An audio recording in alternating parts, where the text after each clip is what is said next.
Okay, so now let's talk about what you do when you're visiting a face-to-face section. So you will visit all of the sections in your group, including your own, for 2 weeks to discuss the program or programs that your department offers. For example, for mechanical engineering, I will be discussing mechanical engineering and aerospace engineering, the two programs that are offered by the department. So what to do? Um, First of all, make sure that you have set alarm and stuff because you have to be places you're not typically going to be. I always try to get there a few minutes early and I play music and stuff, but it's each person's unique in the way they approach the class. Um, and okay, for these classrooms, I highly recommend that you use the microphone. And as a matter of fact, I always have a couple of AA, I think it's AA batteries from the for the portable mic, the clip-on mic, um, in case the batteries are dead. I always have a couple, and it takes two in my book bag. So I always have a couple with me just in case. I always also have my pointer, and I keep my presentation on a flash drive that I have in my purse. So I just need that. I just need my flash drive and my pointer and a couple of batteries just in case. Um, and so I have two 50-minute lectures in which to talk about everything I need to talk about. So talk to your department chair or your assistant department chair or somebody else in your department that has taught this class in order to get the PowerPoint that you should use, the department materials that they want you to use.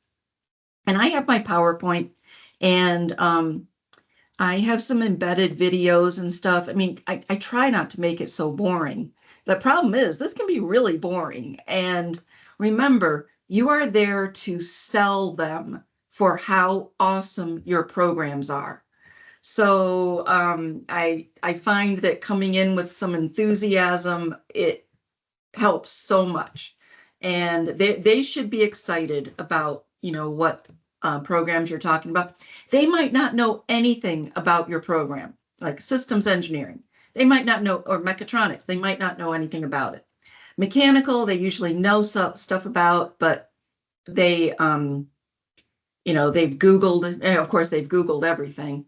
But that's, I find that they do know more about this, but they don't know the minutia. They certainly don't know like the three big branches of mechanical engineering, what mechanical engineers do, of course, how much you can expect to make, job security, job demand, all of that stuff is really going to be of high interest.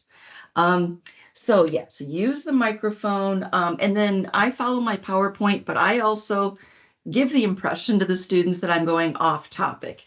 And these are stories that I have prepared about when I was working at General Motors. I worked at General Motors for 9 years. I have some kind of like funny, interesting stories about crash testing I used to do because I designed airbags for full-size trucks. And so try to make it as interesting as possible because this is your opportunity to really sell them. Think of it this as like a marketing opportunity. You are marketing your major, and you want to turn them on to how much you love your area. If you don't love it, fake it, I guess. Um, okay, so then the one thing that you have to make sure that you do is the attendance quiz. In order to do the attendance quiz, you need to get into that section's, assuming it's not your home section, you need to get into that section's D2L. So before your class, before your lecture, make sure that you are in their D2L. You should, I've mentioned repeatedly that you need to include everybody in your group into D2L so that they can get into your D2L and open up the attendance quiz. Let me show you what I mean. I'll share my screen. Okay, so D2L, here is my, this is my section, one of my face-to-face sections. And so when I come in here or anybody else, oh, another great thing is remind them about what's due. And all of our D2L are virtually identical. So you can go right here under content, syllabus and schedule, and open up the schedule that the faculty, the instructor of record has created for this. And you can say, okay, this week we are mechanical engineering. So here it is. So the first time I teach this section, that day, the ethics assignment was due. So I will really remind them about the professional licensure assignment, which is going to be due in 2 weeks. Because the assignments are due at the start of class, we don't want them due like during or after class because they'll probably be working on it during class. So we have it due right at the start of class. So it would be too late for them to do that engineering ethics quiz, but they need to be working on the licensure.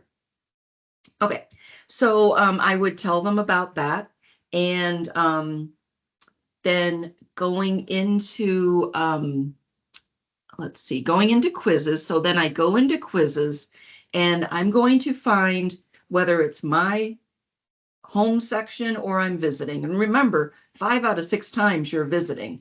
So you go in and I would find the ME, let's say it's week 1, the ME week 1 quiz. And if you wanted to preview what is this quiz, it could not be easier. It is just, I am present and paying attention, true or false. Every attendance quiz is identical, and I guess maybe they have to be a little loose with the whole paying attention thing, but they are all identical. And so there's only one correct answer. It is true. If they do false, then they're kind of messed up, because they want to get points for this. So this is worth 10 points. And remember, attendance is 50% of their grade. They can drop 1 week's attendance. So if they're sick or have car trouble, just tell them, don't worry about it. You can drop 1. Let's see. So there it is, ME week 1. What I need to do is make it visible. Okay, so it starts off hidden, and then I will make it visible. I will tell them all to get either their Pulse app open or open up D2L somehow through a browser. They can do it on their phone. They don't have to have their computer with them. I don't allow students to have their computers open during class. I find that it's not needed. It's not necessary. And also, it's very distracting to everybody behind them. So as a rule, I do not allow computers or students to have other work. It's so distracting to the other students. And also, I find it distracting.